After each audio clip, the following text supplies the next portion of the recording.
Hello, I'm Kaiser and welcome to Moose Reads. Before I get started, I want to say that the opinions that I give here are my own opinions. They are extremely subjective. If I dislike a book, it is not a reflection on the author, and it is not a reflection on people who do like it. Different people have different tastes, and that's okay. Today, I will be reviewing Prince and Pawn by Tavia Lark.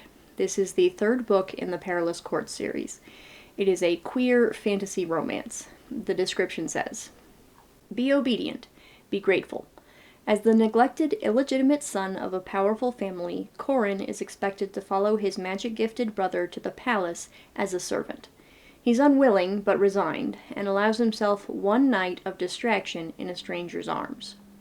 Corin never knew pleasure and pain could be so exhilarating, so comforting.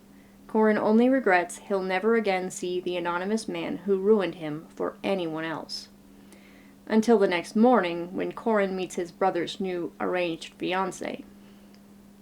Prince Audric doesn't want a loveless political betrothal, but he'll do anything for his kingdom. His last night of freedom is a rare indulgence, and a terrible mistake. Corin is sweet, beautiful, and sees Audric like nobody else does. He's also Audric's fiancée's younger brother. Audric's arranged betrothal might be a relationship in name only, but he can't touch Corin again. Constant proximity hurts when they can't be together, but avoidance is impossible when Corin might be the key to unraveling the conspiracy behind Audric's betrothal, and when Corin keeps fainting into Audric's arms." 4 stars. I said in my review of the first book that these books are popcorn novels, and God am I eating them up. Once again, this is what it says on the tin.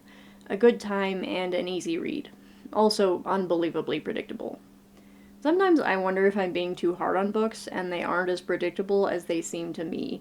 But for this one, when I got to the reveal, my brother looked at me and asked if I'd seen it coming from as far away as he did. So yeah, very predictable, but no less endearing. This is another BDSM book slipped into a series that is otherwise not that, in case that line about pleasure and pain in the description was too subtle. It's still not my thing, but it doesn't bother me either. Also, I was entirely right in my Prince in Disguise review. You cannot read these books as standalones. There are important aspects of both the first and second book that play into this third installment rather significantly. Incidentally, this is the worst offender of the insta-love problem in these books. Audric and Corin spend one night together and are completely and utterly besotted. If they weren't all in from the start, the entire plot would fall apart. Okay, there is exactly one thing that I have to complain about in this book, and it is spoilers. So if you don't like spoilers, now is the time to pause or close the video. For everyone else, let's talk details. Near the very end of this book, Corin gets abducted by the bad guys so they can continue to steal his secret magic.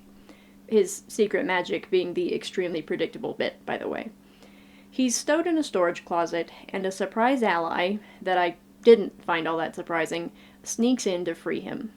Corin is tired of feeling useless, so he opts to stay, hoping to take control of his magic to defeat the bad guy. I hated this plot point. It felt so pointless. I'm not necessarily going to say it's unlikely, but God was it annoying. Corin's magic is sealed. He can't feel it, let alone use it, but he's willing to gamble his life on being able to master it in very little time, rather than just escape. He does kill the bad guy in the end, but I'm pretty sure it would have been better for everyone else if he'd just gotten out when he could. Honestly, it's pure luck, or plot contrivance, that he didn't just get himself, and possibly everyone else, killed by not removing his magic from the equation entirely. Anyway, that's all I have to say about Prince and Pawn. If you like this video, I hope you'll watch more in the future. Thanks for watching this one. Bye.